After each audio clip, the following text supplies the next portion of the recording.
ओम नमः शिवाय। नमस्ते दोस्तों, शिव गीता की इस यात्रा में आपका स्वागत है, अभिनंदन है। आज हम शिव गीता के 10वें अध्याय में प्रवेश करेंगे। इसके पहले वाले अध्याय यानी 9वें अध्याय में ब्रह्म का स्वरूप, त्रिगुणात्मक प्रकृति, प्रकृति से पंचभूतों की रचना, माता पिता के संयोग से शरीर रचना, शरीर रचना में आत्म चेतन की भूमिका, इन सब बातों की चर्चा हुई है। 10वें अध्याय में ब्रह्म का स्वरूप, जीव का स्वरूप, सुख दुख अंतःकरण से आत्मा साक्षी मात्र है, जीव और ईश्वर की एकता, इन सब बातों की चर्चा हुई है। यदि आप चैनल पर पहली बार आए हैं तो आपको इसके पहले वाले अध्यायों के लिंक डिस्क्रिप्शन में मिल जाएंगे। तो चलिए प्रारंभ करते हैं शिव गीता का 10वां अध्याय।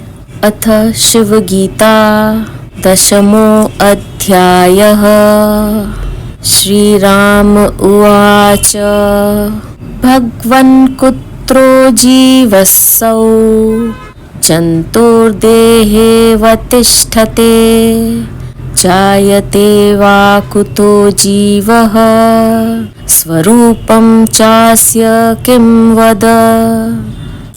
श्री रामचंद्र जी बोले, भगवान, इस देह में यह जीव कहाँ वर्तमान है, यह कहाँ से उत्पन्न होता है और इसका क्या स्वरूप है, सो आप कहिए।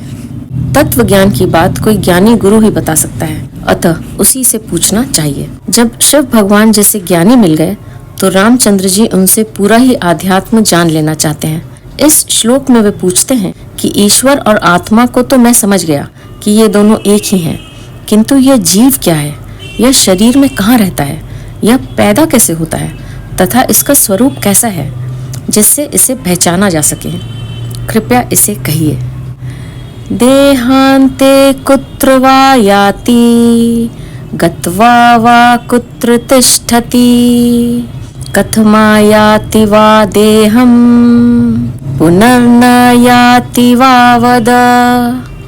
देहांत में ये कहाँ जाता है और जाकर कहाँ स्थित होता है और फिर देह में किस प्रकार आता है या नहीं आता है, सो आप कहिए।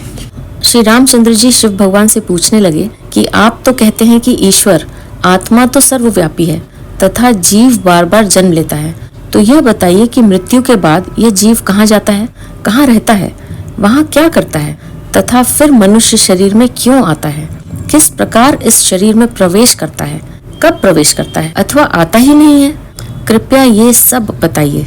आइए देखते हैं श्री रामचंद्र जी के इन प्रश्नों के उत्तर में शिव भगवान ने क्या कहा। श्री भगवान उवाच साधु पृष्टं महाभाग गुह्यात् गुह्यतरं हि यत् देवैरपि सुदुर्जेयम् इंद्रादैर्वा महर्षिभिः। शिव भगवान बोले, हे महाभाग, तुमने बहुत अच्छी बात पूछी है जो गुप्त से भी गुप्त है, जिसे इंद्र आदि देवता और ऋषि भी कठिनता से नहीं जान सकते।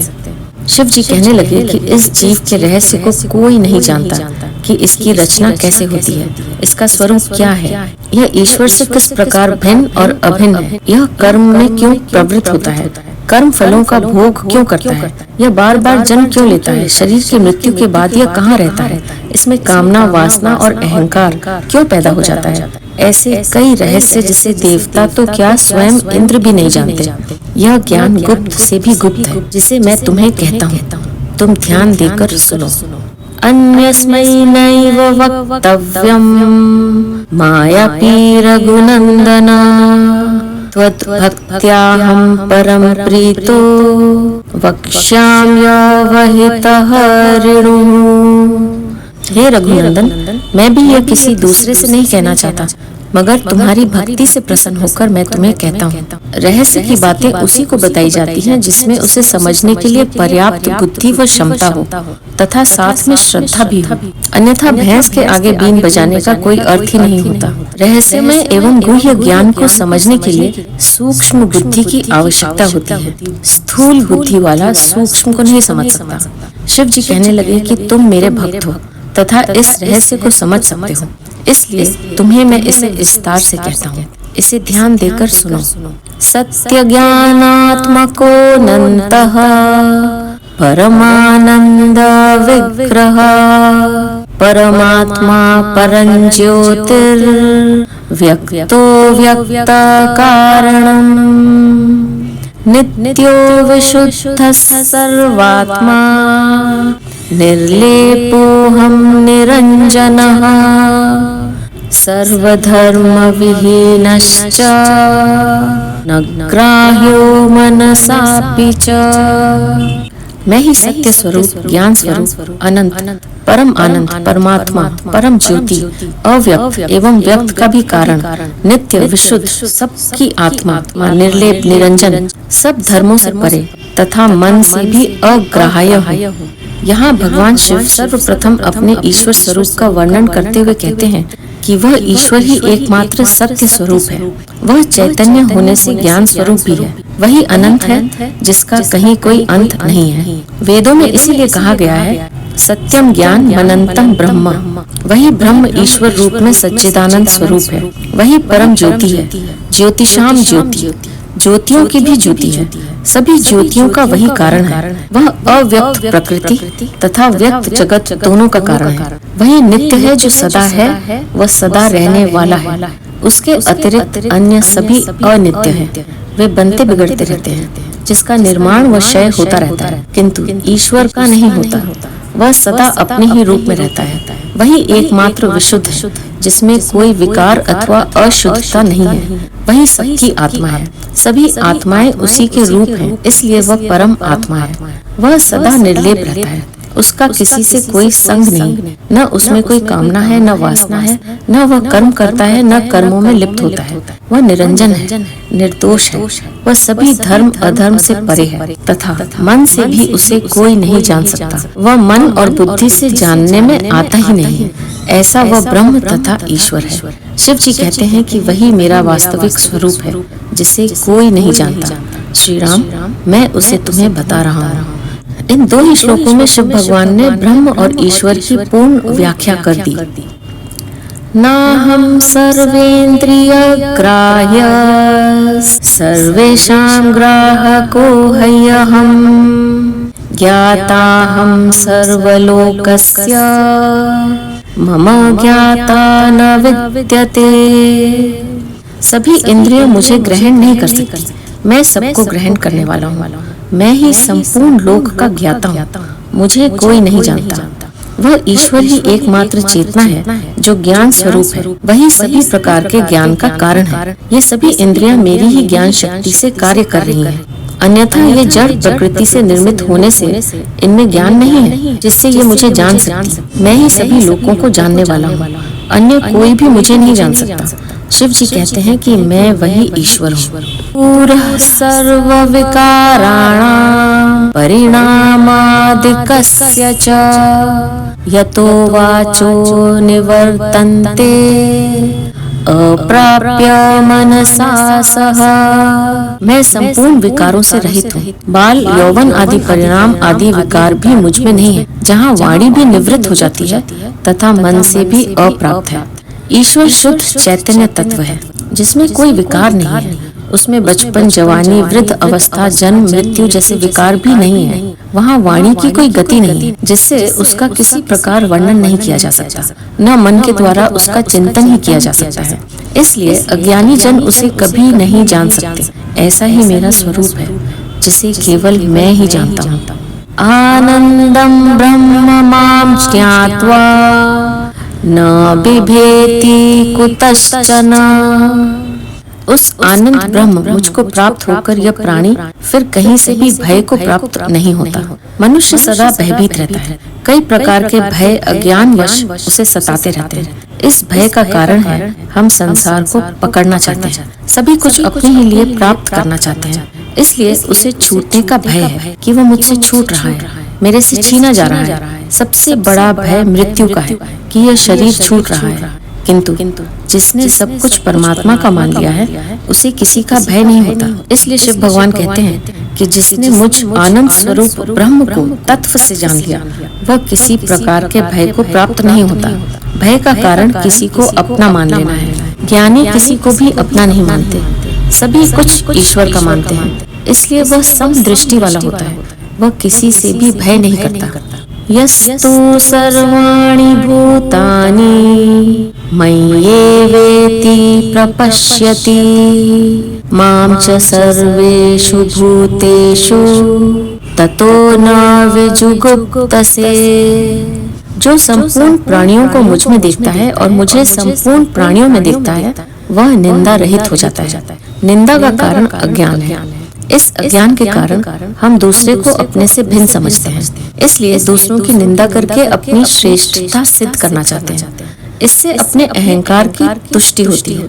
किंतु शिव भगवान कहते हैं कि जो ज्ञानी यह जान लेता है कि संपूर्ण प्राणी मेरे ही रूप हैं तथा सभी में मैं ईश्वर ही सर्वव्याप्त हूँ, सभी मेरे ही विभिन्न रूप हैं, तो ऐसा व्यक्ति न किसी की निंदा करता है और न ही किसी से द्वेष करता है। ये सभी राग, द्वेष, मोह, ममता, आसक्ति, निंदा, स्तुति आदि सभी विकार मन की उपज है, जिसका कारण है अहंकार। ज्ञानी पुरुष इन सभी से मुक्त रहता है।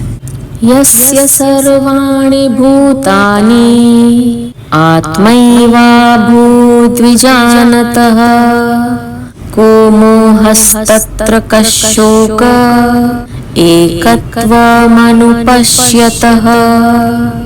जिसको सभी भूत प्राणी आत्मा रूप ही दिखते हैं, उस सर्वत्र एक रूप देखने वाले को कहाँ शोक और कहाँ मोह दिखता है। मनुष्य भिन्न भिन्न शरीरों को ही देखता है, जिससे सबको भिन्न भिन्न मान लेता है। इसी से उनकी मृत्यु पर बिछड़ने पर वह शोक करता है तथा इसी कारण वह मोह करता है। किंतु जिसने सभी प्राणियों को आत्म स्वरूप ही जान लिया है कि सभी में एक ही आत्मा है, तो वह किसी को दूसरा नहीं समझता। ऐसा व्यक्ति शोक व मोह नहीं करता। यह शोक व मोह मन के कारण होता है, आत्मा में शोक व मोह नहीं होता। एष सर्वेषु भूतेषु गूढ़ात्मा न प्रकाशते दृश्यते त्वग्रयया बुद्ध्या सूक्ष्मया सूक्ष्मदर्शिभिः। यह संपूर्ण भूतों में गुप्त रूप आत्मा प्रकाशित नहीं होती, परंतु संपूर्ण में वर्तमान है और सूक्ष्म बुद्धि पुरुषों को ही दिखाई देती है। यह आत्मा अति सूक्ष्म है, जिसे सामान्य व्यक्ति अपनी स्थूल आँखों से नहीं देख सकता। स्थूल आँखें स्थूल को ही देख सकती हैं।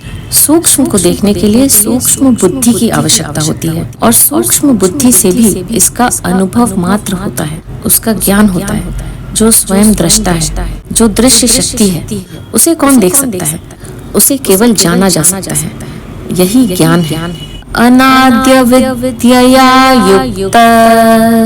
तथाप्येकोऽहमव्ययः अव्याकृत ब्रह्मरूपो जगत्कर्ताहमीश्वरः।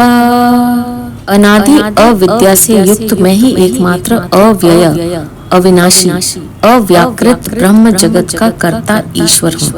भगवान शिव कहते हैं कि मैं ही अविद्या रूपी माया से युक्त अनादि तथा अविनाशी परमेश्वर हूँ। मैं ही ब्रह्म स्वरूप हूँ, जो अपनी ही माया शक्ति से सृष्टि की रचना करता हूँ। ज्ञान मात्रे यथा दृश्यम् इदं स्वप्ने जगत्त्रयम् तद्वन्मयी जगत् सर्वम् दृश्यतेस्ति विलीयते।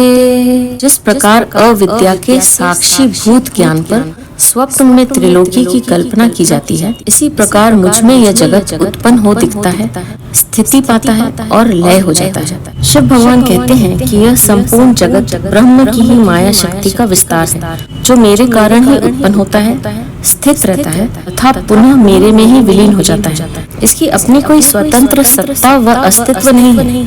यह सब मेरी ही शक्ति से दिखाई देता है। जिस प्रकार स्वप्न में त्रिलोकी के कई दृश्य दिखाई देते हैं, वह स्वप्न टूटने पर वे कहाँ व किसमें विलीन हो जाते हैं, इसे मनुष्य नहीं जान सकता। इसी प्रकार यह जगत भी मेरे ही कारण दिखाई देता है। वह मृत्यु पर पुनः मेरे में ही विलीन हो जाता है, फिर यह दिखाई नहीं देता। जिस प्रकार स्वप्न के टूटने पर उसकी स्मृति मात्र रह जाती है, उसी प्रकार इस दृश्य जगत की स्मृति मात्र रह जाती है। जगत मेरे में विलीन हो जाता है। नाना विद्या समायुक्तो जीवत्वेन वसाम्यहम् पंचकर्मेन्द्रियाणेव पंचज्ञानेन्द्रियाणि च मनोबुद्धिरहङ्कारश्च चित्तं चेति चतुष्टयं वायवः पञ्चमिलिता यान्ति लिङ्गशरीरताम् तत्राविद्यासमायुक्तम् चैतन्यं प्रतिबिम्बित व्यावहारिकजीवस्तु क्षेत्रज्ञः पुरुषोऽपि च। अनेक प्रकार की अविद्या के आश्रय होकर जीव रूप से भी मैं ही निवास करता हूँ। 5 कर्मेंद्रियां, 5 ज्ञानेंद्रियां, मन, बुद्धि, अहंकार, चित्त, इनका चतुष्टय और 5 प्राण, यह सब मिलकर लिंग शरीर को उत्पन्न करते हैं। उसी लिंग शरीर में अविद्या युक्त यह चैतन्य का प्रतिबिंब पड़ता है। उसी को व्यवहार में जीव, क्षेत्रज्ञ और पुरुष कहते हैं। पूर्व में भगवान शिव ने अपने ब्रह्म व ईश्वर स्वरूप का वर्णन किया। अब वे श्री रामचंद्र जी के प्रश्नों का उत्तर दे रहे हैं कि यह जीव क्या है, कैसे जीव उस ईश्वर का ही प्रतिरूप है, उसी की प्रकृति है, किंतु वह इससे थोड़ा भिन्न हो गया है। ईश्वर की उस चेतन शक्ति का जब प्रकृति से संयोग होता है तो सृष्टि रचना की प्रक्रिया आरंभ हो जाती है। इसी संयोग से सृष्टि में महत्व की उत्पत्ति होती है। इसी प्रकार शरीर में इस चेतन आत्मा का प्रकृति से संयोग होने पर चित्त की रचना होती है। सृष्टि में जो महत्व है वही शरीर में चित्त है। चित्त के निर्माण से उस चेतन शक्ति में अहम भाव उत्पन्न होता है, जिसे अहंकार कहते हैं। इसी अहंकार के कारण वह अपने को ईश्वर से भिन्न अपना स्वतंत्र अस्तित्व मानने लग जाता है तथा वह ईश्वर को भूल जाता है। यही उसका जीव स्वरूप है। अहंकार के कारण उसमें वासना का उदय होता है, जिससे वह कर्मों में प्रवृत्त होता है। उसमें चिंतन मनन आरंभ होता है। यही उसका मन है तथा उचित अनुचित का निर्णय करने के लिए उसमें बुद्धि का विकास होता है। इस प्रकार मन, बुद्धि, चित्त और अहंकार मिलकर एक चतुष्टय बन जाता है। यही जीव का स्वरूप है। ये चारों अविद्या माया अर्थात प्रकृति से निर्मित होते हैं, जिसमें आत्मा ही उस ईश्वर का स्वरूप है जो इनमें निवास कर इनकी क्रिया का कारण बनता है। अन्यथा वे जड़ होने से कोई क्रिया नहीं कर सकते। इनके बाद इन भौतिक पदार्थों के ज्ञान के लिए 5 ज्ञानेंद्रियां कान, त्वचा, आँख, जीवा तथा नासिका विकसित होती है तथा 5 कर्मेंद्रियां वाणी, हाथ, पैर, गुदा और उपस्थ लिंग विकसित होती है तथा 5 प्राण मिलकर सर्वप्रथम इस जीव का लिंग शरीर अर्थात सूक्ष्म शरीर बनता है। यही सूक्ष्म शरीर स्थूलता को प्राप्त होकर स्थूल शरीर बनता है। इसमें उस चैतन्य का प्रतिबिंब पड़ने से ये सब अपना अपना कार्य करने लगते हैं। यही जीव का स्वरूप है। इसमें वह शरीर ही क्षेत्र है, जिसमें रहकर वह क्षेत्रज्ञ कार्य करता है। यह क्षेत्रज्ञ ही पुरुष कहलाता है। स एव जगतां भोक्ता नाद्ययोः पुण्य पापयोः इहामुत्र गतिस्तस्य जागृत स्वप्नादि भोक्तृता। वही जीव अनादिकाल से पुण्य पाप से निर्मित हुए स्थावर जंगम आदि देहों में वास कर शुभ अशुभ कर्म का फल भोगता है। उसी की परलोक गति होती है तथा वही जागृत, स्वप्न, सुषुप्ति इन तीनों अवस्थाओं का भोगता है। जीव की व्याख्या करते हुए भगवान शिव कहते हैं कि यह जीव इसी ईश्वर का विस्मरण कर मन से प्रेरित होकर भोगवादी बन जाता है, जिससे वह जगत में पाप पुण्य करता है तथा उन कर्मों का फल भोगने के लिए इसे ईश्वरीय नियम के अनुसार स्थावर जंगम योनियों में जन्म लेना पड़ता है तथा वह अपने कर्मों का फल भोगता है। यह क्रम अनादिकाल से चला आ रहा है तथा मुक्ति पर्यंत चलता ही रहेगा। मृत्यु के बाद वही जीव परलोक में जाता है तथा पुनर्जन्म तक वही निवास करता है। जागृत, स्वप्न व सुषुप्ति अवस्था का इसी को अपने मन के अनुसार अनुभव करता है। ये सभी अनुभव उस जीव को ही होते हैं, आत्मा को नहीं होते। यथा दर्पण कालिम्ना मलिनं दृश्यते मुखम तद्वद अंतःकरण गए दोषैरात्मापि दृश्यते। जैसे दर्पण के मलिन होने से मुख भी मलिन ही दिखता है, इसी प्रकार अंतःकरण के दोषों से आत्मा विकारी दिखती है। जीव में यह कर्तापन व भोक्तापन अंतःकरण के कारण से पैदा होता है। अंतःकरण के कारण ही अपनी स्वार्थ पूर्ति के लिए यही शुभ अशुभ कर्म करता है तथा उनके फल भोगता है। आत्मा तो इनसे निर्लिप्त रहती है, किंतु मनुष्य अज्ञानवश इनका कारण आत्मा मान लेता है। कि यह सब आत्मा कर रही है, किंतु मलिन तो अंतःकरण है। अंतःकरण के मलिन होने से आत्मा मलिन नहीं हो जाती। परस्पराध्यासवशात् स्यात् अंतःकरण आत्मनोः एकी भावाभिमानेन परमात्मा दुख भाविग। अंतःकरण और जीव इन दोनों के परस्पर अध्यास के कारण और एक भाव का अभिमान करने के कारण परमात्मा भी दुखी सा प्रतीत होता है। अंतःकरण के कारण सभी कर्मों का कर्ता मन बन जाता है, जिसके मूल में अहंकार है। इन्हीं के कारण मनुष्य को सुख दुख का अनुभव होता है। आत्मा तो मात्र एक चेतन शक्ति है, जिससे ये मन बुद्धि आदि कार्य करते हैं। अतः आत्मा को सुख दुख की अनुभूति नहीं होती, किंतु मनुष्य अंतःकरण तथा आत्मा को एक समझ लेता है, जिससे वह यह समझने लगता है कि आत्मा को सुख दुख होता है। सभी कर्म अंतःकरण के कारण होते हैं, आत्मा से नहीं। आत्मा केवल चेतन शक्ति मात्र है, जिससे अंतःकरण की क्रियाएं होती हैं। मरुभूमौ जलत्वेन मध्याह्नार्कमरीचिकाः दृश्यन्ते मूढचित्तस्य न यात्रास्तापकारकः।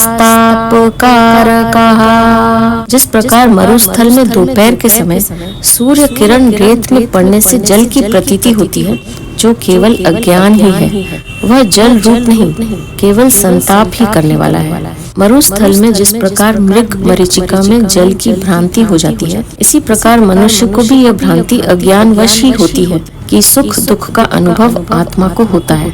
वास्तव में जीव का स्वरूप अंतःकरण के कारण बनता है, अन्यथा आत्मा इससे सर्वथा भिन्न है। तद्वद आत्मापि निर्लेपो दृश्यते मूढचेतसां स्वाविद्या आत्मदोषेण कर्तृत्वाधिक धर्मवान। इसी प्रकार आत्मा भी निर्लेप है, परंतु वह मूढ़ बुद्धि वालों को अविद्या और अपने दोष के कारण कर्ता व भोक्ता धर्म वाला मानता है। जिस प्रकार सभी क्रियाएं तो यंत्रों के कारण ही होती हैं, जिसमें विद्युत कारण मात्र है, जिसके बिना यंत्रों की क्रियाएं नहीं हो सकती।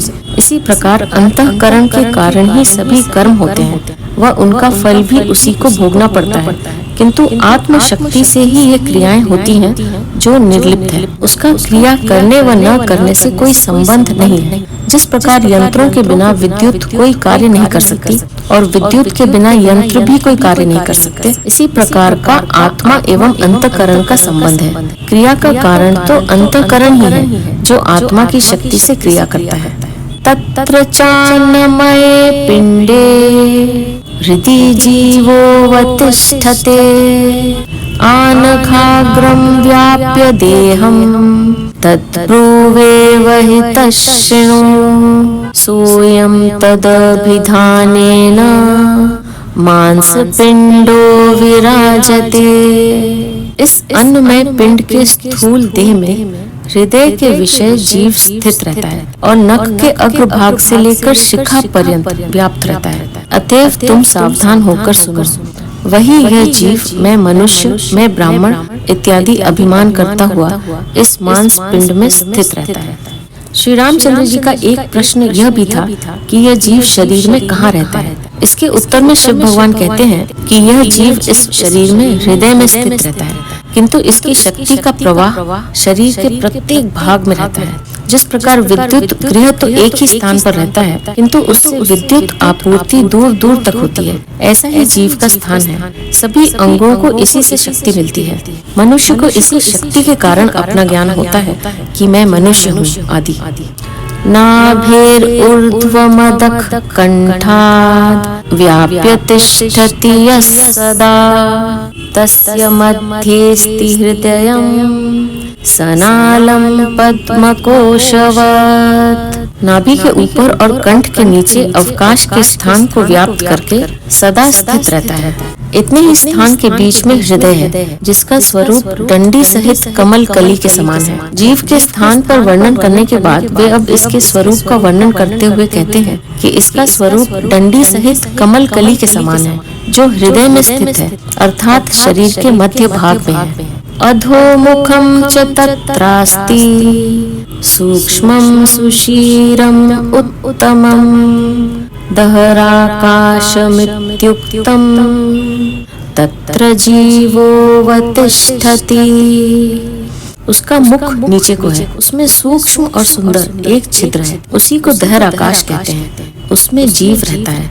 शरीर में यह जीव इस दहराकाश में स्थित रहता है, जो डंडी के समान आकार वाले पदार्थ में होता है। यह अति सूक्ष्म है, जिसे देखा नहीं जा सकता। बालाग्रशत भागस्य शतधा कल्पितस्य च भागो जीवस्विज्ञेयश्चान्तन्त्याय कल्पते। केश के अग्रभाग का 100वां भाग कर फिर उसका भी 100वां भाग करके जो परिमाण किया जाता है, वही सूक्ष्मता जीव की जाननी चाहिए। वस्तुतः तो जीव के स्वरूप का परिमाण नहीं है कि ऐसा है और इतना है। इस जीव का परिमाण इतना सूक्ष्म है कि जिसको कहा भी नहीं जा सकता। यह बाल के अग्रभाग के 10,000वें हिस्से से भी अति सूक्ष्म है। यही शरीर की समस्त गतिविधियों का संचालक शक्ति केंद्र है। कदम्ब कुसुमोद्वद्ध केसरा एव सर्वतः प्रसृता हृदयान्नाड्यो याभिर्व्याप्तं शरीरकम्। जिस प्रकार कदम के फूल के चारों ओर केसर होती है, इसी प्रकार से हृदय स्थान से सहस्त्रों नाड़ी निर्गत हुई है, जो शरीर में व्याप्त है। जिस प्रकार विद्युत गृह से उस विद्युत को तारों द्वारा दूर दूर के स्थानों तक पहुंचाई जाती है, उसी प्रकार जीव अपनी शक्ति को सहस्त्रों छोटी बड़ी नाड़ियों द्वारा शरीर के सभी स्थानों पर प्रवाहित करती है। हितं बलं प्रयच्छन्ति तस्मातेन हिता स्मृताः द्वासप्ततिसहस्रैस्ताः संख्याता योगवित्तमैः। वे हित और बल को देती हैं, इस कारण उनकी हित संज्ञा है। योगियों ने उन नाड़ियों की संख्या 72,000 कही है। योगियों ने इस संपूर्ण शरीर रचना को सूक्ष्मता से देखा है, जिससे उन्होंने कहा है कि इस शरीर में छोटी बड़ी व अति सूक्ष्म कुल 72,000 नाड़ियां हैं, जो शरीर के विभिन्न अंगों को शक्ति प्रदान करती है। साथ ही यह सभी अंगों का हित साधन भी करती है, जिससे कोई भी अंग विकृत नहीं होने पाते। यह विद्युत की भांति अंध शक्ति नहीं है, बल्कि यह सोच समझकर कार्य करती है, जिससे शरीर स्वस्थ रहता है। हृदयात्तास्तु निष्क्रांता यथार्का दृश्यं यस्तथा एकोत्तरशतं तासु मुख्या विश्वविनिर्गतः।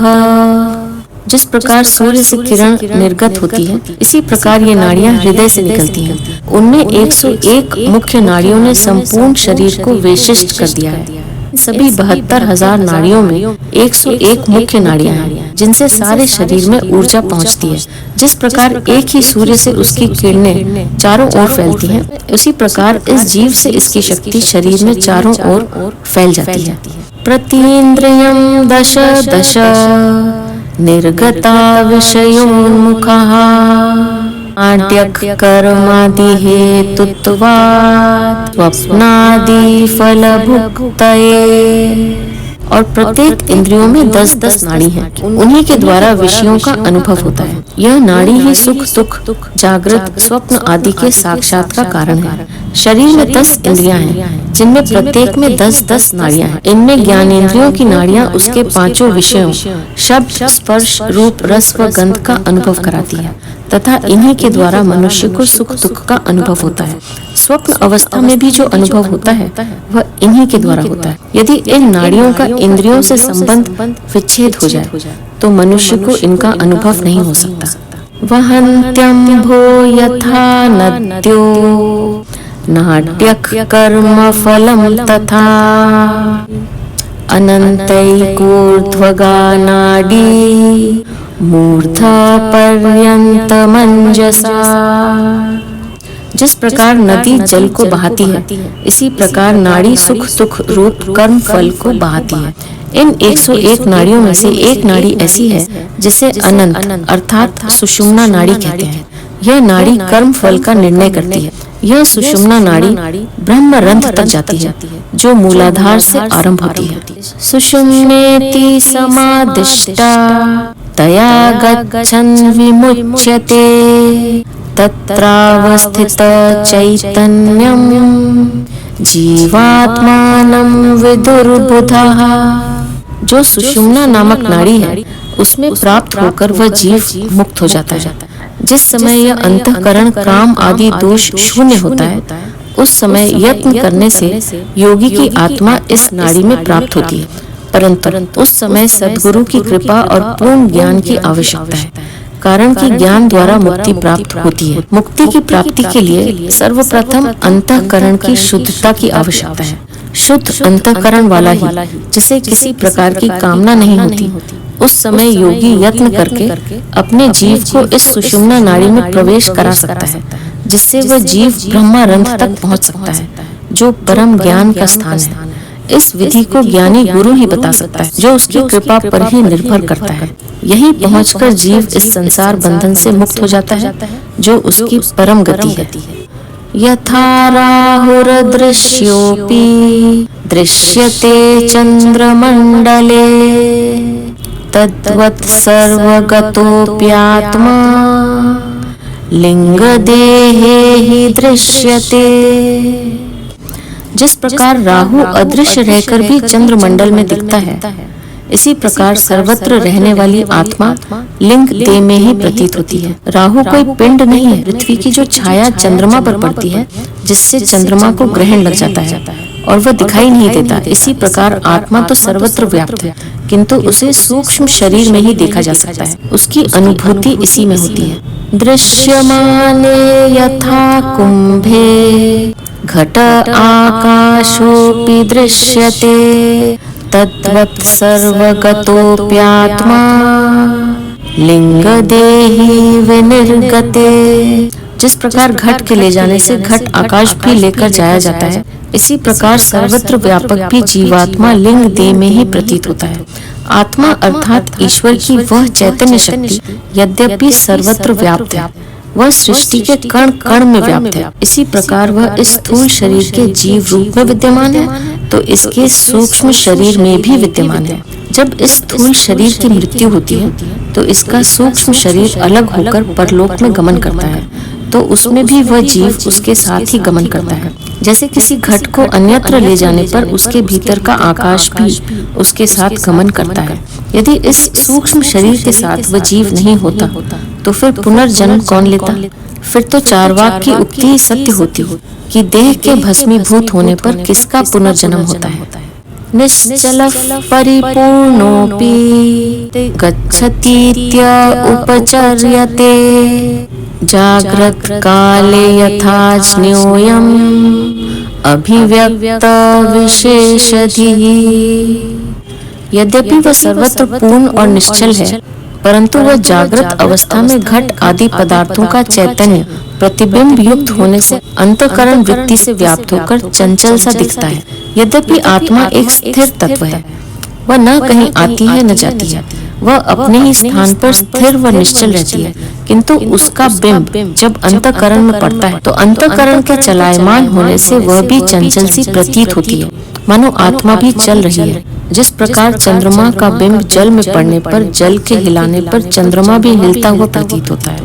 वास्तव में चंद्रमा नहीं हिलता, जल ही हिल रहा है। इसी प्रकार अंतःकरण ही चंचल है, जीव नहीं। यहाँ आत्मा और जीव का पारस्परिक क्या संबंध है, इसे जान लेना आवश्यक है। जिस प्रकार एक ही ब्रह्म की शक्ति जब उसी की माया शक्ति से आवृत रहती है, तो उसी की ईश्वर संज्ञा हो जाती है। शंकराचार्य ने कहा है, मायोपाधि सन ईश्वरः इच्छुते। माया की उपाधि से युक्त ब्रह्म का नाम ही ईश्वर है।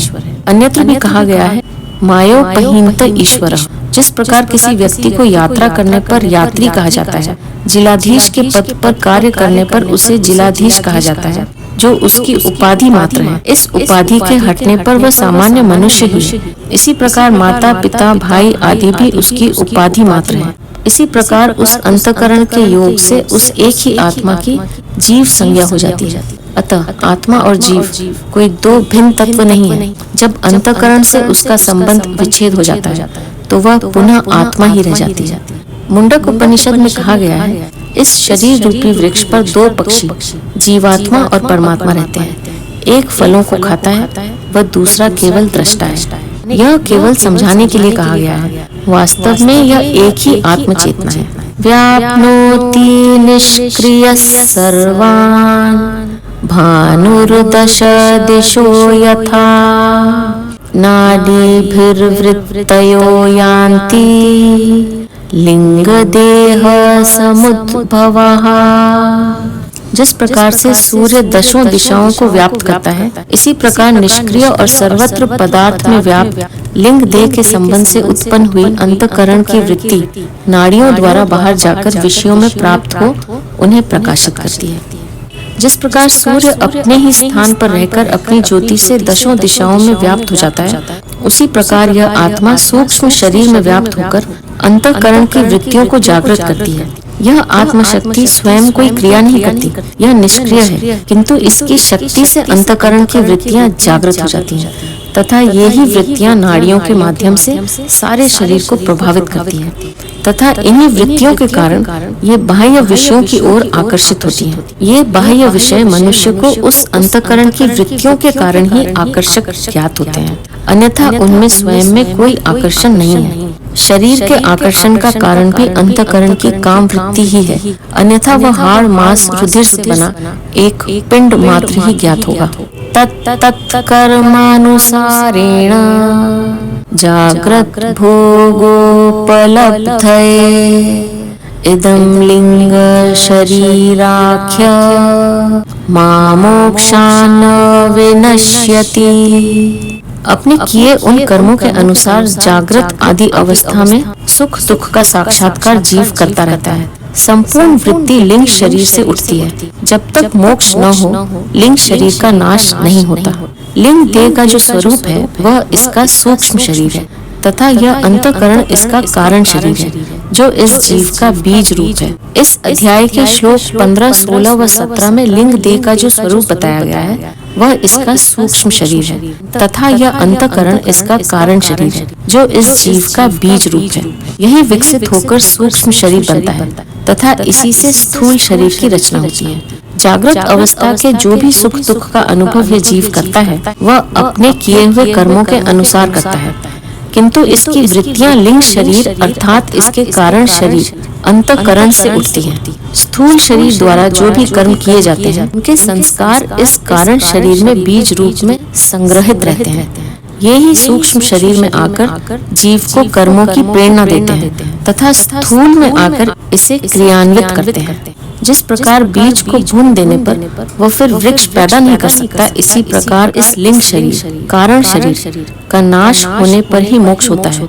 तब तक उसकी ईश्वर से भिन्नता बनी रहती है। वह मुक्ति का अनुभव तो कर सकता है तथा ब्रह्मलोक सत्यलोक में निवास तो कर सकता है, किंतु उस ब्रह्म में विलीन नहीं हो सकता। उसकी सभी वृत्तियां बीज रूप में विद्यमान रहती हैं, जो कभी भी वातावरण पाकर पुनः शरीर का निर्माण कर सकती है। आत्मज्ञानेन नष्टेस्मिन् साविद्ये स शरीरके आत्मस्वरूपावस्थानं मुक्तिरित्यभिधीयते। जिस समय ज्ञान द्वारा जीव और ब्रह्म का भेद मिट जाएगा और अविद्या सहित इस लिंग शरीर का नाश हो जाएगा, उस समय केवल आत्मा का अनुभव मात्र अहम ब्रह्मास्मि इस स्वरूप में स्थिर होने से ही मुक्ति होती है। यह कारण शरीर रूप बीज को जब तक वातावरण नहीं मिलता तब तक वह अनंत काल तक उसी स्थिति में रह सकता है। जिस प्रकार बीज को जब तक बोया नहीं जाता, वह उसे खाद पानी नहीं दिया जाता, तब तक वह वृक्ष नहीं बन सकता। वह बीज रूप में ही लंबे समय तक रह सकता है। उसी प्रकार जब तक यह कारण शरीर विद्यमान है तब तक पुनः शरीर धारण कर सकता है।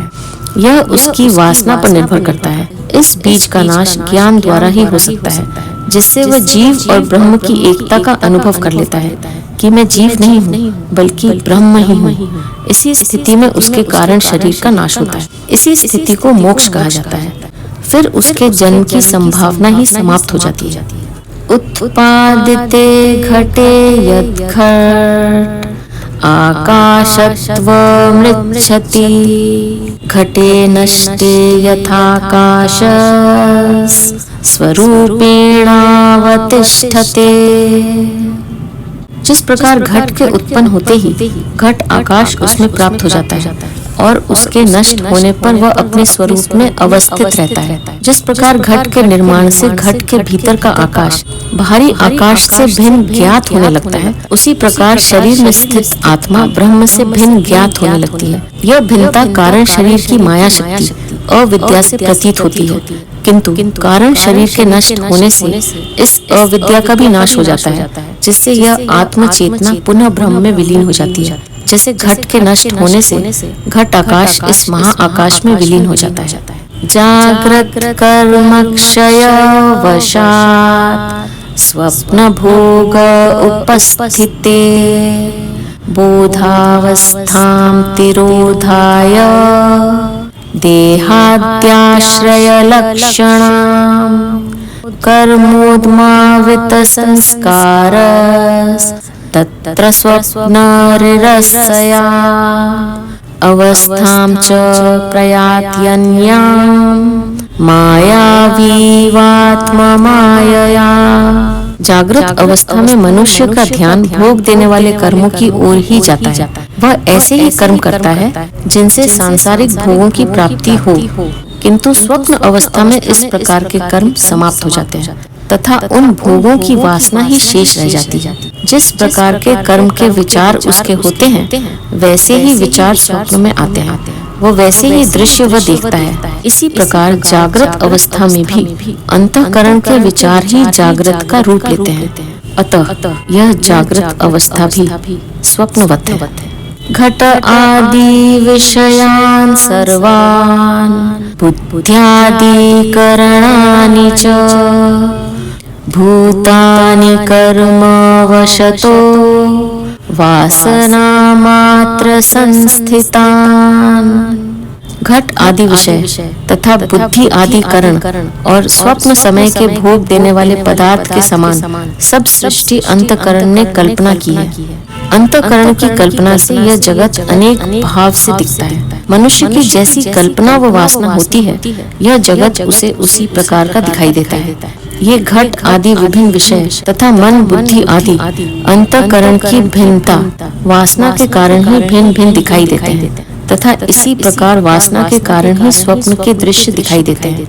ये सब अंतःकरण में अविद्या के कारण दिखाई देते हैं। अन्यथा इस अविद्या का नाश हो जाने पर सभी में एकत्व की अनुभूति होती है।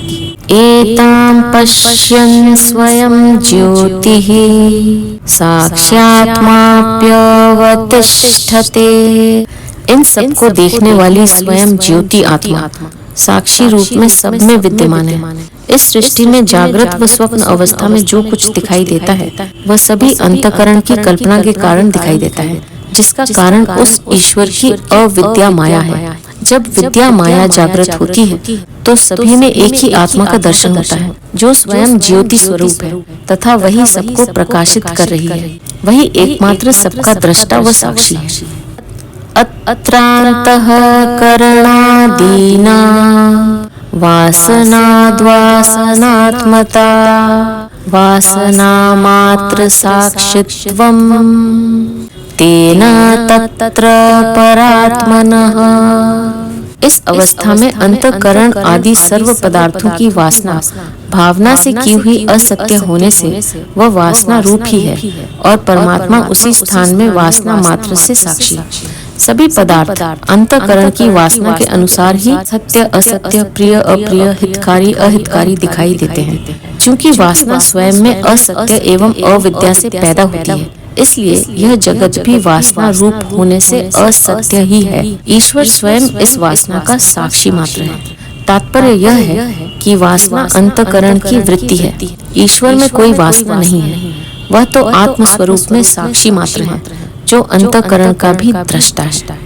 वासनाभिः प्रपंचोऽत्र दृश्यते कर्म चोदितः जाग्रत भूमौ यथा तद्वत् कर्तृ कर्म क्रियात्मकः। जिस प्रकार जागृत अवस्था में कर्ता, कर्म, क्रिया इत्यादि संपूर्ण कारणों से युक्त व्यवहार चलता है, इसी प्रकार पूर्व जन्म के किए गए कर्मों की प्रेरणा से वासना रूप प्रपंच है। परंतु जागृत अवस्था में प्रपंच का व्यवहार समर्थ होता है और स्वप्न अवस्था में कल्पित है। यही इसमें भेद है। जागृत अवस्था में जो भी क्रिया व कर्म होता है उसमें कर्ता अवश्य होता है।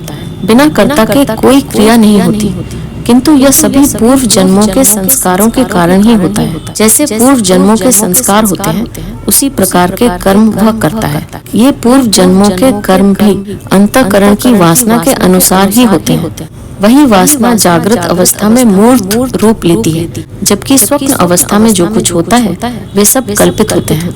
अतः अंतःकरण की वासना के अनुसार ही स्वप्न में उसकी कल्पना होती है, वह सत्य नहीं होती। दोनों का कारण तो वासना ही है, किंतु दोनों में यही भेद है। निश्शेष बुद्धि साक्ष्यात्मा स्वयमेव प्रकाशते, वासना मात्र साक्षित्वम् साक्षिणः स्वप्न उच्यते। संपूर्ण बुद्धि वृत्ति का साक्षी आत्मा स्वयं ही प्रकाश करती है। उस साक्षी का जो वासना मात्र साक्षीपना है उसे स्वप्न कहते हैं। यह आत्मा स्वयं ही प्रकाश करती है।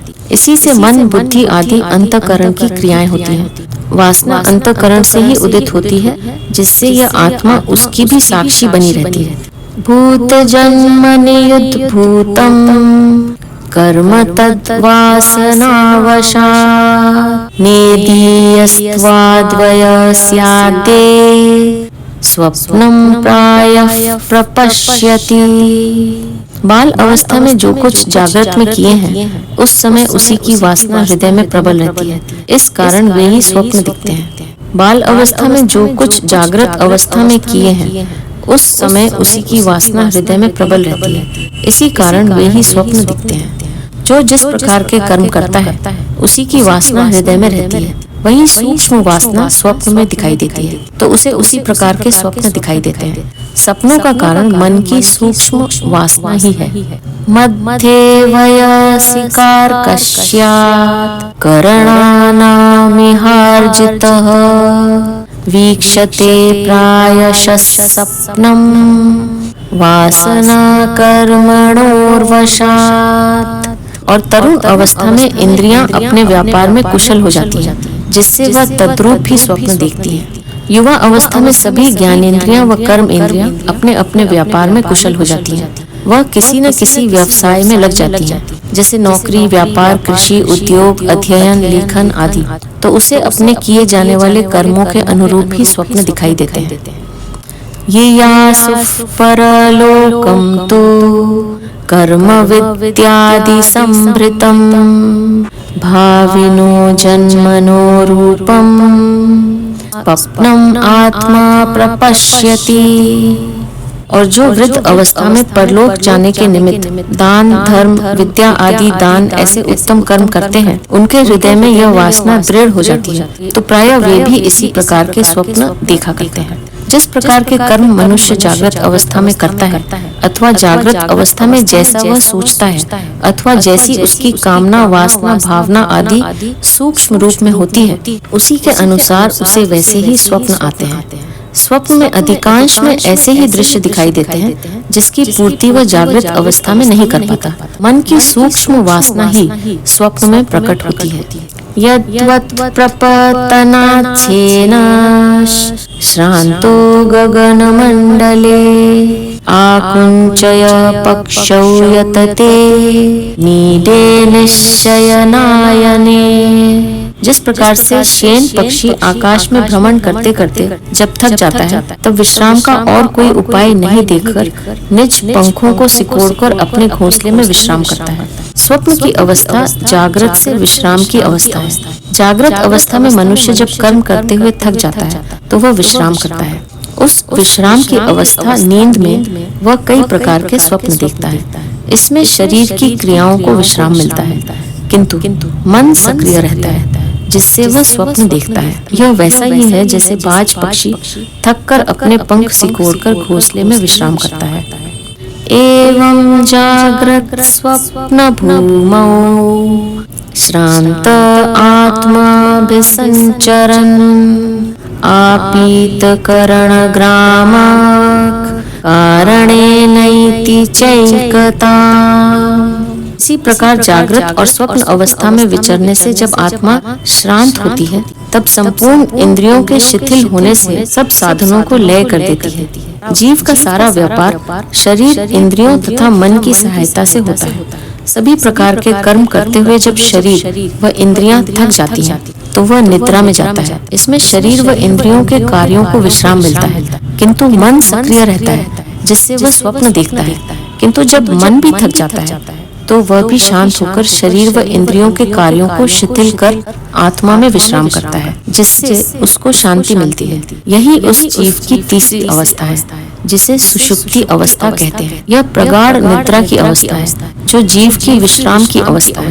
नाडी मार्गैर इंद्रियाणाम आकर्ष्यादाय वासना सर्वं ग्रसित्वा कार्यं च विज्ञानात्मा विलीयते। नाड़ियों के मार्ग से इंद्रियों की वासना को आकर्षण कर जागृत और स्वप्न अवस्था के सब कार्य समाप्त कर आत्मलीन हो जाती है। जीव के अंतःकरण में कई प्रकार की वासनाएं रहती हैं जो नाड़ियों के मार्ग से मन व इंद्रियों को प्रभावित करती हैं, जिससे वह सक्रिय होकर कर्म में प्रवृत्त होती है। जागृत अवस्था में मन व इंद्रियां दोनों सक्रिय रहती हैं। स्वप्न में केवल मन सक्रिय रहता है, किंतु सुषुप्ति अवस्था में मन का कार्य भी बंद हो जाता है। यह जीव के पूर्ण विश्राम की अवस्था है। इस समय यह जीव आत्मा में लीन होता है। ईश्वराख्ये व्याकृते अर्थे यथा सुखमयो भवेत् स्न पंच विलयस् तथा भवति चात्मनः। जिस समय यह माया से आच्छादित चैतन्य अव्याकृत स्वरूप में लय होता है उस समय संपूर्ण प्रपंच लय हो जाता है, परंतु यह लय आत्यंतिक नहीं है। इसमें केवल कार्य रूप का नाश होता है। इस कारण रूप वासना बनी रहती है। सुषुप्ति अवस्था में यह जीव आत्मा में लय होता है, किंतु यह पूर्ण लय की अवस्था नहीं है। इसमें केवल जीव के कार्यों का ही लय होता है, जिससे उससे होने वाले इंद्रियों व मन के कार्य ही बंद होते हैं। इससे उस जीव को इस दृश्य प्रपंच का कुछ भी ज्ञान नहीं रहता, किंतु इसकी जो वासना अंतःकरण में होती है वह बनी रहती है। योषितः काम्यम अनायास संभोगान्ते यथा सुखम स आनंदमयो बाह्यो नान्तरक केवलस्यथा। जिस पुरुष को किसी स्त्री की अत्यंत इच्छा हो और वह उसे प्राप्त हो जाए तो उसके संभोग से जो सुख मिलता है उसकी सीमा है, परंतु उससे कहीं अधिक सुख निद्रा अवस्था में जीव को आनंदमय कोश में प्राप्त होने से होता है। जब जीव को बाह्य विषय का ज्ञान नहीं होता वह अंतर अर्थात मोक्ष की अवस्था के समान है, जिसमें विषय वासना अत्यंत निवृत्त होती है। निवृत्त वासना वाला भी नहीं होता।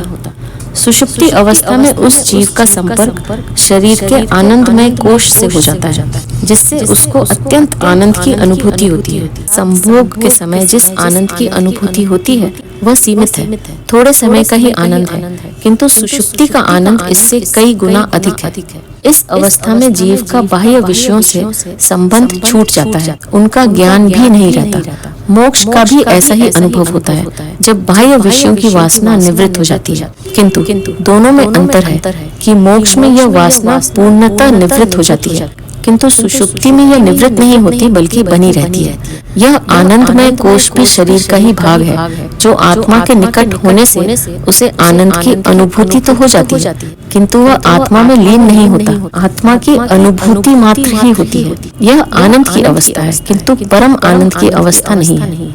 इसमें वासना सूक्ष्म रूप में जीवित रहती है, जो जागने पर पुनः प्रकट हो जाती है। प्राज्ञात्मानं समासाद्य विज्ञात्मा तथैव सः विज्ञात्मा कारणात्मा तथा तिष्ठं तथापि सः। निद्रा अवस्था में जीवात्मा जब ईश्वर को प्राप्त होता है, तब जागृत आदि अवस्था में जैसे ईश्वर से भिन्न रहता है, वैसा वहाँ भी भिन्न रहता है, तब भी भेद नहीं जाता। ऐसा होने से ही वह उस समय दुख रहित होता है, क्योंकि कारण आत्मा में उसका साम्य माना जाता है, एकत्व पाता है। इस कारण औपचारिक है। एक ही आत्मा प्रकृति से संयुक्त होकर शरीर में भिन्न भिन्न प्रकार में दिखाई देती है। स्थूल शरीर में वह वैष्णव नर रूप में कार्य करती है।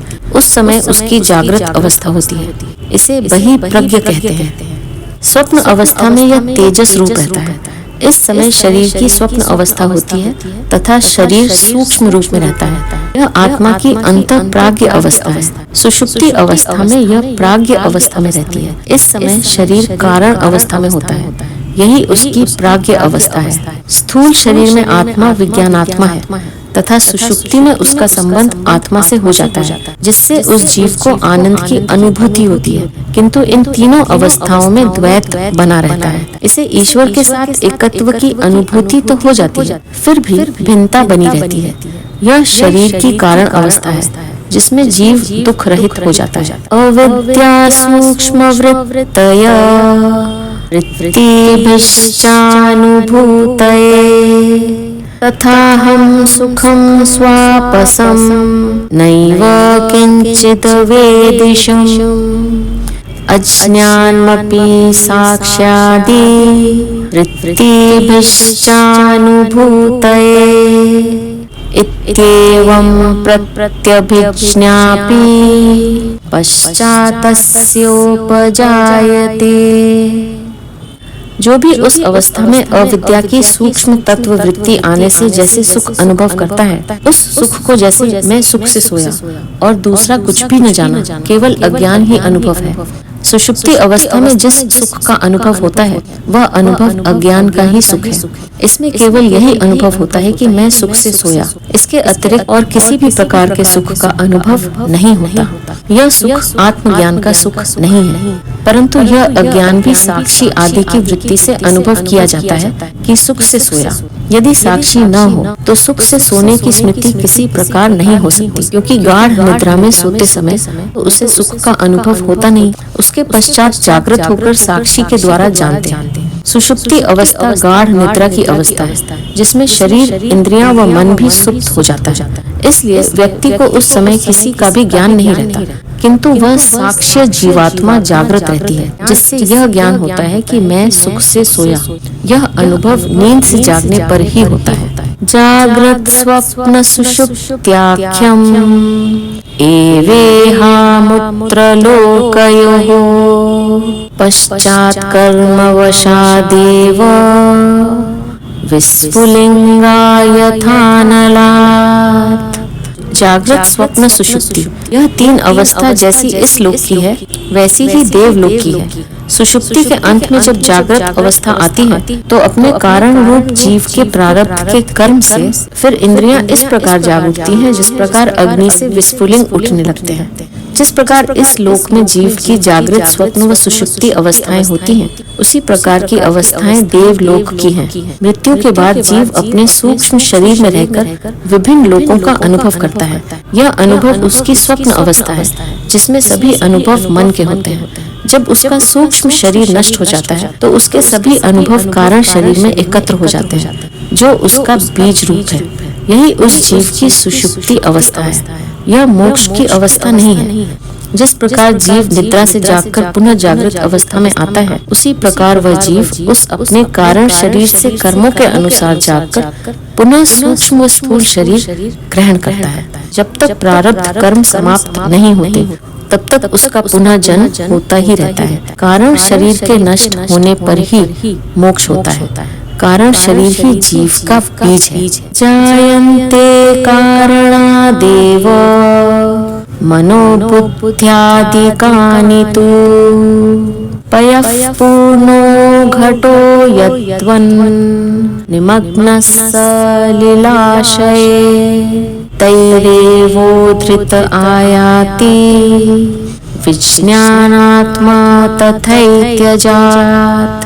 जिस प्रकार जल से भरे हुए घड़े को जल में डुबोकर यदि उसे फिर निकाला जाए, तो वह जल से भरा हुआ ही आता है। इसी प्रकार से यह जीवात्मा इंद्रिय आदि सहित कारण में लय को प्राप्त होकर उन इंद्रियों सहित ही जागृत अवस्था को प्राप्त होती है। सृष्टि का नियम है कि नष्ट कुछ भी नहीं होता। स्थूल शरीर की मृत्यु पर यहाँ पंचभूतों से बना शरीर पंचभूतों में मिल जाता है, किंतु ये इंद्रियां, मन, बुद्धि आदि उसके सूक्ष्म शरीर में मिलकर शरीर से निकल जाती हैं तथा सूक्ष्म शरीर की वासना न रहने पर यह अपने कारण शरीर में लय हो जाती है, जो उसका बीज रूप है। जिस प्रकार जल से भरे हुए घड़े को जल में डुबोया जाए तो उस घड़े के भीतर का जल वैसा ही बना रहता है, वह बाहर के जल में मिल नहीं जाता। दोनों जलों में पृथकता घड़े की दीवारों के कारण बनी रहती है। इसी प्रकार अहंकार रूपी दीवार के कारण यह कारण शरीर अलग बना रहता है, वह ईश्वर में मिल नहीं जाता। वही कारण शरीर पुनः अपने पूर्व जन्मों के कर्म संस्कारों के कारण सूक्ष्म व स्थूल शरीर ग्रहण करता है। अहंकार के गिरने पर ही वह कारण शरीर उस ब्रह्म में विलीन हो जाता है। जिस प्रकार घड़े की दीवारें टूटने पर उसके भीतर का जल बाहरी जल में मिल जाता है, यही उसके मोक्ष की अवस्था है। विज्ञान कारण आत्मानस् तथा तिष्ठं स्थतापि स दृश्यते सत्सु तेष्वेव नष्टेष्वायात्यदृश्यता। विज्ञान आत्मा यानी जीव, कारण आत्मा यानी ईश्वर, ये दोनों वास्तव में एक ही रूप हैं, किंतु अविद्या के प्रपंच से उनमें भेद प्रतीत होता है। जब यह अविद्या नष्ट हो जाए तो ऐसा नहीं होता, उस समय दोनों एक रूप हो जाते हैं। अहंकार ही जीव व ईश्वर में भेद करता है कि जीव ईश्वर से भिन्न है। यह अहंकार अविद्या से ही उत्पन्न होता है, अन्यथा इसका कोई रूप नहीं है, न इसका कोई अस्तित्व ही है। यह अज्ञान की उपज है। यह जीवात्मा उस परमात्मा का विज्ञान स्वरूप है, अर्थात उसी का प्रकट रूप है, तथा इसका कारण वही परमात्मा है जिसे कारणात्मा कहते हैं। यह कारणात्मा ही प्रकट होकर विज्ञान रूप जीव का रूप लेती है, जो उससे पृथक नहीं है। यह संपूर्ण सृष्टि उसी कारण रूप ईश्वर का विज्ञान स्वरूप है, अतः यह सृष्टि ईश्वर ही है। यह सारी भिन्नता अविद्या के कारण ज्ञात होती है, तथा अविद्या के नष्ट होने पर ईश्वर, जीव व जगत एक हो जाते हैं। आध्यात्म का यही सारभूत सत्य है। एकाकारोर्यमा तत्तत् कार्येष्विव परः पुमान् कूटास्थो दृश्यते तद्वत् गच्छत्यागच्छतीव सः। जिस प्रकार से एक ही सूर्य जल आदि पदार्थ में प्रतिबिंबित होने से अनेक रूप दिखता है और जल के चलायमान होने से सूर्य आदि में भी चंचलता प्रतीत होती है, इसी प्रकार कूटस्थ एक ईश्वर है और अनेक देहों में प्रतिबिंबित जीव रूप से प्रविष्ट होकर अनेक रूप गमनागमन आदि रूप से दिखता है। मनुष्य तो अज्ञान के कारण कई प्रकार की भ्रांतियों में जी रहा है, उसे सत्य का कुछ भी पता नहीं है, इसलिए अज्ञान में जीना ही उसकी नियति बन गई है। इस अज्ञान के कारण वह जीवन भर दुख भोगते रहने पर भी ज्ञान की चेष्टा नहीं करता। इसका मुख्य कारण उस ईश्वर की अविद्या माया का ही आवरण है, जिसे हटाने में वह समर्थ नहीं है। यह आवरण ईश्वर कृपा से ही हट सकता है, जिसके लिए उसे पुरुषार्थ करना पड़ेगा। मनुष्य का सबसे बड़ा अज्ञान यही है कि वह ईश्वर व जीव में भिन्नता दिखता है, जबकि दोनों एक ही हैं। जिस प्रकार विभिन्न जल पात्रों में सूर्य का बिंब पड़ने से अज्ञानी जन उन्हें देखकर भिन्न भिन्न सूर्य मानने लगते हैं कि सभी जल पात्रों में भिन्न भिन्न सूर्य हैं, किंतु वह यह नहीं जानता कि सूर्य तो एक ही है, जो कूटस्थ है, स्थिर है, तथा जो जल पात्रों में दिखाई दे रहा है वह उस सूर्य का प्रतिबिंब है। इसी प्रकार प्रकृति तत्वों से जब अंतःकरण की रचना होती है तो उस ईश्वर की चेतना शक्ति से वह जागृत होकर कर्मों में प्रवृत्त होता है। इसी को जीवात्मा कहा जाता है। यह जीवात्मा ही चलायमान होती है, कर्म करती है। इससे यह भ्रांति हो जाती है कि ईश्वर भी चलायमान होते हैं, वह कर्म करते हैं। जन्म, मृत्यु व पुनर्जन्म जीव का ही होता है। इसमें ईश्वर अपने ही रूप में स्थित रहते हैं। मोहमात्रान्तरायत्वात् सर्वं तस्योपपद्यते देहाद्यतीत आत्मापि स्वयं ज्योतिस्वभावतः एवं जीवस्वरूपं ते प्रोक्तम दशरथ आत्मज। आत्मा देह आदि उपाधि से रहित स्व प्रकाश है, परंतु स्वरूप की स्मृति लोप करने वाली माया ने विस्मृति को प्राप्त कर दिया है। इससे सब प्रपंच इसमें अज्ञान से विदित होता है, कारण कि यह माया तो न होने वाली बात को भी करके दिखा देती है। माया के योग से आत्मा में कितने ही विरुद्ध कर्म दिखें, परंतु माया के दूर होते ही जीव ईश्वर और निर्विकार हो जाता है। हे दशरथ कुमार, यह तुम्हें जीव का स्वरूप वर्णन किया। अज्ञान शाश्वत है, ज्ञान को लाना पड़ता है। वृक्ष, जीव, जंतु, पशु, पक्षी सभी उस ईश्वर की चेतना शक्ति से कार्य तो कर रहे हैं, किंतु वे उस चेतना शक्ति ईश्वर को जान नहीं सकते। मनुष्य भी इसी प्रकार उसी ईश्वरीय शक्ति से कर्म करता व जीवित रहता है, किंतु वह उसे नहीं जानता। उसको जान लेना ही एकमात्र ज्ञान है, अन्यथा वह अंधकार में ही भटकता रहता है। अंधकार तो शाश्वत है, उसे लाने के लिए किसी प्रकार की साधना नहीं करनी पड़ती। न यम नियम साधना है, न आसन प्राणायाम करने हैं, न अन्य किसी प्रकार की साधना ही करनी पड़ती है। मनुष्य इसी अज्ञान अंधकार में ही उत्पन्न होता है, इसी में जीता है व इसी में रहकर अपने प्राणों का त्याग कर देता है। इस अज्ञान को दूर करने के लिए उसे अपनी ज्ञान ज्योति को प्रज्वलित करना होगा। जैसे अंधकार को हटाने के लिए एक छोटा सा दीपक ही इसको एक क्षण में दूर कर देता है। भगवान शिव श्री रामचंद्र जी के सामने इसी जीव के स्वरूप का वर्णन करते हुए इसका उपसंहार कर रहे हैं। वे श्री रामचंद्र जी से कहते हैं कि यह आत्मा ही स्व प्रकाश है, जो देह आदि उपाधि से रहित है। इसका अपना कोई शरीर नहीं है, यह अरूप है, किंतु इसके वास्तविक स्वरूप की स्मृति लोप हो गई है। यह स्मृति ईश्वर की माया शक्ति के कारण लुप्त हुई है, जिससे वह ईश्वर का विस्मरण कर इस भौतिक सृष्टि को ही तथा अपने भौतिक शरीर को ही सब कुछ मान बैठा है। यही इसका एकमात्र अज्ञान है। इसी अज्ञान के कारण उसे यह सारा सृष्टि प्रपंच भी अज्ञान से ही विदित हो रहा है। इसके सत्य स्वरूप को वह नहीं जान सकता। यह माया शक्ति ही मनुष्य में भ्रम पैदा करती है। यह जो वस्तु है ही नहीं, उसे भी करके दिखा देती है। जैसे मृग मरीचिका में जल दिखाई देता है, इंद्रधनुष भी वास्तविक ज्ञात होता है, सीपी भी चांदी दिखाई देती है, आदि अनेक भ्रम इस माया के कारण ही होते हैं। इसी माया के योग से मनुष्य विरुद्ध कर्म करता है, जो ईश्वरीय नियमों के विरुद्ध होते हैं, जिनका मति भ्रम उसे भोगना पड़ता है। किंतु फिर भी वह अपने अज्ञान को दूर करने की चेष्टा नहीं करता। इसी अज्ञान के कारण वह ईश्वर व जीव में भेद करता है। वह कहता रहता है कि जीव कभी ईश्वर हो नहीं सकता, गुलाम कभी मालिक नहीं हो सकता, किंतु जब उसके इस अज्ञान का पर्दा हटता है तो वह स्वयं ईश्वर ही के सामने निर्विकार हो जाता है।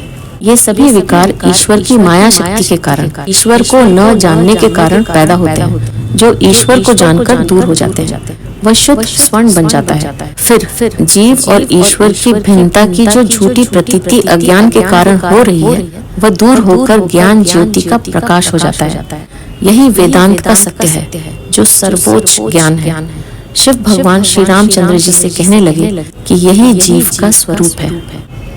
अथ शिव गीता दशमो अध्यायः समाप्तः। तो यह था शिव गीता का 10वां अध्याय। अब मैं आपसे आज्ञा लूंगी। हमेशा खुश रहिए, मुस्कुराते रहिए, आप अपना ध्यान रखिए। आपका बहुत बहुत धन्यवाद। ओम नमः शिवाय।